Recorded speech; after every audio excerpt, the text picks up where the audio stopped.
नमस्कार, स्वागत है आपका। मैं हूं आपके साथ आशा झा और इस वक्त आप मुझे देख रहे हैं न्यूज़ 24 के फेसबुक पेज और यूट्यूब चैनल पर।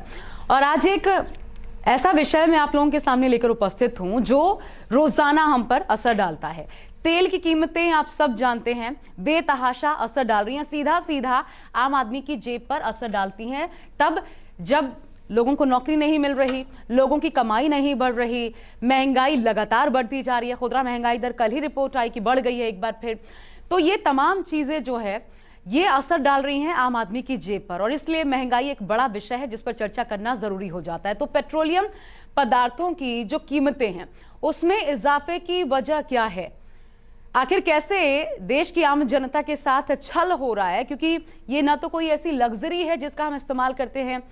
तो ये छल कौन कर रहा है, क्यों हमें इतनी भारी भरकम कीमत चुकानी पड़ रही है। लगभग 100 के करीब पेट्रोलियम पदार्थों की कीमत पहुंच गई है, पेट्रोल डीजल की, और प्रीमियम पेट्रोल 100 के पार पहुंच गया है। सबसे ज्यादा हम देख रहे हैं राजस्थान में कीमतें जिन्होंने उछाल मारी। तो इसके पीछे की वजह क्या है मैं आपको बताऊंगी।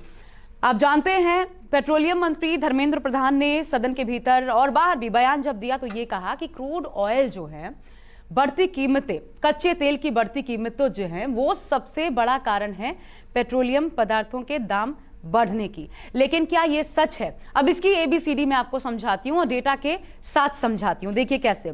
दरअसल ये जान लीजिए कि अभी जो क्रूड ऑयल की कीमत अंतर्राष्ट्रीय बाजार में चल रही है वो $70 प्रति बैरल चल रही है। यही आपने सुना होगा, ध्यान होगा अगर आपको, कि लॉकडाउन के दौरान $35 प्रति बैरल तक, इससे भी नीचे तक पहुंच गई थी।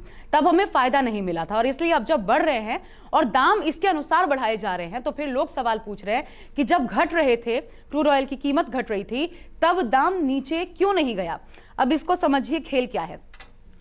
मोटा मोटी पहली लाइन में तो ये समझ लीजिए, कुल मिलाकर के जो हम पे करते हैं इनकी कीमत, उसमें 60% पेट्रोल पर और 56% डीजल पर हम टैक्स पे करते हैं। यानी जो सरकारों के खजाने में जाता है, चाहे वो केंद्र सरकार हो चाहे राज्य सरकार हो, अलग अलग स्टेट्स की, इनमें 60% हम पे करते हैं पेट्रोल पर और डीजल पर 56%। अब आगे इसका भी आंकड़ा समझिए। 2019 में देखिए कैसे इजाफा हुआ था। 2019 की बात कर लूं, 47% एक्साइज ड्यूटी थी। 2020 आते आते ये 61% हो गई। इतना भारी भरकम उछाल टैक्सेस में देखने को मिला। अगर मैं आपको बहुत आम भाषा में समझाऊं तो ये समझ लीजिए कि जो लैंडेड, जो पूरा रिफाइंड होकर के पेट्रोल जब बाहर आता है, पेट्रोलियम पदार्थ बाहर आते हैं, तो जो उसकी कीमत पड़ती है रिफाइनरी से बाहर निकलने के बाद वो लगभग 33-34 रुपए पड़ती है। और उसके बाद आज की डेट में हम 95 रुपए प्रति लीटर के हिसाब से दाम चुका रहे हैं। अब ये क्यों होता है, मैं दिल्ली का आपके सामने एक उदाहरण पेश करती हूं। देखिए, दिल्ली में जो बेस प्राइस है, यानी कि पूरा तैयार होकर के जब ये पेट्रोलियम पदार्थ रिफाइनरी से बाहर निकलते हैं तो वो जो बेस प्राइस है ना, वो 31 रुपए 82 पैसे है। और ये मैं आपको एग्जैक्ट फिगर बता रही हूं, आप इसे समझिए। दिल्ली की राजधानी है क्योंकि, इसलिए इसका उदाहरण मैंने लिया है। बेस प्राइस 31 रुपए 82 पैसे पड़ता है। इसके बाद इस पर एक्साइज ड्यूटी कितनी लगती है, वो कर टैक्स जो कि केंद्र के पास जाता है, 32 रुपए 9 पैसे एक्साइज ड्यूटी लगती है, जो कि केंद्र सरकार के खजाने में जमा होता है। इसके अलावा वैट कितना लगता है, जो राज्य सरकार यानी अरविंद केजरीवाल के खजाने में जाता है। 1 लीटर पेट्रोल पर 20 रुपए 61 पैसे ये वैट लगता है। इसके बाद डीलर कमीशन जो कि फिक्स्ड है 3 रुपए 68 पैसे, और फ्रेट ये जो चार्ज है वो 0 यानी 28 पैसे 28 पैसे लगता है। कुल मिलाकर के जो कीमत अब पेट्रोल की बन गई, समझ लीजिए 89 रुपए 29 पैसे। ये अभी बढ़ भी गया होगा, थोड़े दिन पहले का फिगर मैं आपको बता रही हूं ये डेटा। तो आप समझ सकते हैं कि 31 रुपए, लगभग 32 रुपए 31 रुपए 82 पैसे मैंने आपको बताया जो बेस प्राइस है। यानी अगर टैक्सेस भी लगे तो हम सोचते हैं 10-15 रुपया टैक्स, ज्यादा से ज्यादा, उससे ज्यादा क्या, तो 45-50 तक तो हमें मिलनी ही चाहिए। लेकिन नहीं, हमें कितने मिल रहा है, 90-95 रुपए में हम वो चीज खरीद रहे हैं जो कि बाहर आती है बनकर तो सिर्फ 32-33 रुपए की होती है। तो ये कितना बड़ा गड़बड़ झाला है। और राज्य सरकारें सीधा सीधा आरोप केंद्र पर लगाती हैं और केंद्र सरकार रोना रोती है कि क्रूड ऑयल की अगर कीमतें बढ़ रही हैं तो हम क्या करेंगे। एक और रोना केंद्र सरकार रोती है, वो भी मैं आपको बताऊंगी अभी थोड़ी देर में। लेकिन उससे पहले आप ये जान लीजिए कि इस फाइनेंशियल ईयर में 2021-22 की मैं बात कर रही हूं, 2.25 लाख रुपए इस फाइनेंशियल ईयर में सरकार के खजाने में इस तरीके से जाएंगे। ये जो टैक्स हम और आप जो सबसे ज्यादा भुगतती है, जो आम जनता है, जो मिडिल क्लास पीपल हैं, जो कि पेट्रोल, और ये सबसे बड़ी बात ये है कि हम ये लग्जरी तो है नहीं, हमें इस्तेमाल करना ही पड़ेगा। आपको अपने गंतव्य तक जाना है, दफ्तर तक जाना है, आपको खरीदना ही पड़ेगा। तो ये जो खरीदारी होगी और इससे जो केंद्र को फायदा होगा वो देखिए, लक्ष्य जो रखा गया इस बार का 2.25 लाख करोड़ रुपए का लक्ष्य रखा गया है और 80 से 90 हजार करोड़ रुपए जाएंगे इस तरीके से राज्य सरकारों के पास इस बार। तो आप समझ सकते हैं कितनी कमाई केंद्र और राज्य सरकारें इससे करने वाली हैं, लेकिन इसका कोई फायदा हमें और आपको नहीं मिलता है। अब ये भी देखिए, मैं आपको बताऊं कारण एक और जो केंद्र सरकार की तरफ से गिनाया जाता है वो भी मैं आपको बताती हूं। सबसे ज्यादा जो टैक्स लगता है, आप अपने अपने राज्य में जहां के भी हैं जरूर चेक कीजिए कितना वैट आपकी सरकार लेती है। आंदोलन क्यों नहीं होता? किसान आंदोलन देखिए सड़कों पर है, वहां पर तमाम विपक्षी पार्टियां किसानों के आंदोलन को और ज्यादा प्रोत्साहित करने की कोशिश कर रही हैं, लेकिन ये आंदोलन आखिर पेट्रोल डीजल के मसले पर क्यों नहीं देखने को मिलता?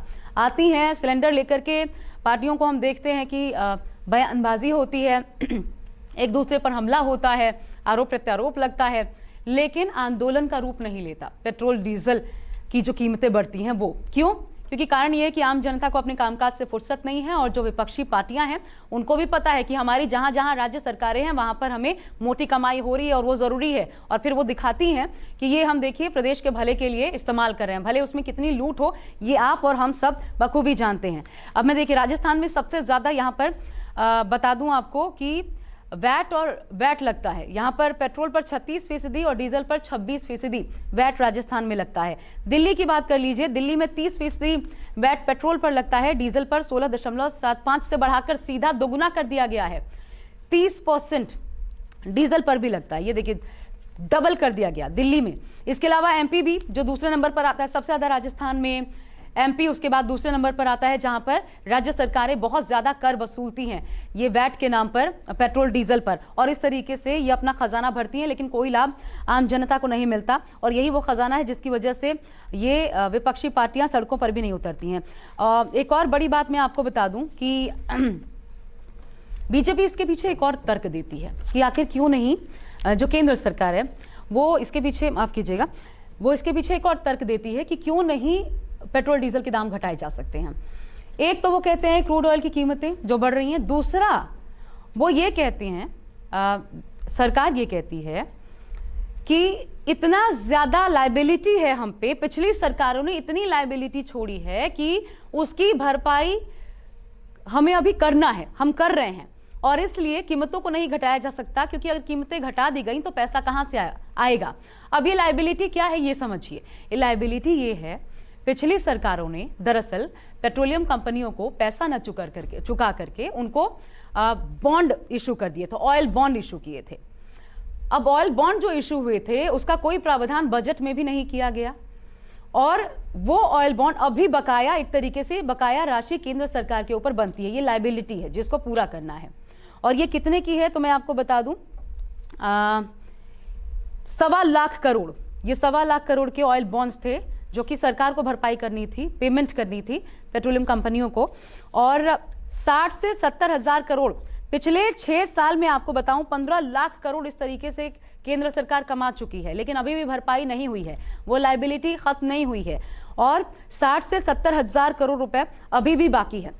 लेकिन क्या ये स्थितियां देख के हम ये मान सकते हैं कि ठीक है आपको क्योंकि वहां पर भरपाई करनी है, पुरानी सरकारों ने जो नहीं किया, या फिर आपके दूसरे खर्चे हैं कि कोरोना काल में देखिए कितने सारे डेवलपमेंट्स के कार्य हुए, रोजाना सड़कें बन रही हैं 32 किलोमीटर, ये तमाम चीजें होती थीं, होती रहेंगी, लेकिन इसका मतलब ये कतई नहीं कि आप आम जनता की जेब पर डाका डालने का काम करें। इसे डाका इसलिए कहना पड़ रहा है क्योंकि अगर आप और हम 60-70 रुपए सिर्फ टैक्स के चुका रहे हैं, तो फिर ये बहुत बड़ी बात हो जाती है और फिर ये जन आक्रोश भी बनता है। सरकारें इससे प्रभावित कितना होती है या कितना हो पाएगी, ये देखने वाली बात होगी। लेकिन असल कारण, असल खेल पेट्रोलियम पदार्थों के दाम बढ़ने के पीछे का ये है जो मैंने आपके सामने रखा। बहुत शुक्रिया मेरे साथ आप सबका जुड़ने के लिए। अगर रिपोर्ट आपको पसंद आती है तो प्लीज इसे लाइक और शेयर जरूर कीजिए और हर खबर के लिए न्यूज़ 24 के साथ बने रहिए। नमस्कार।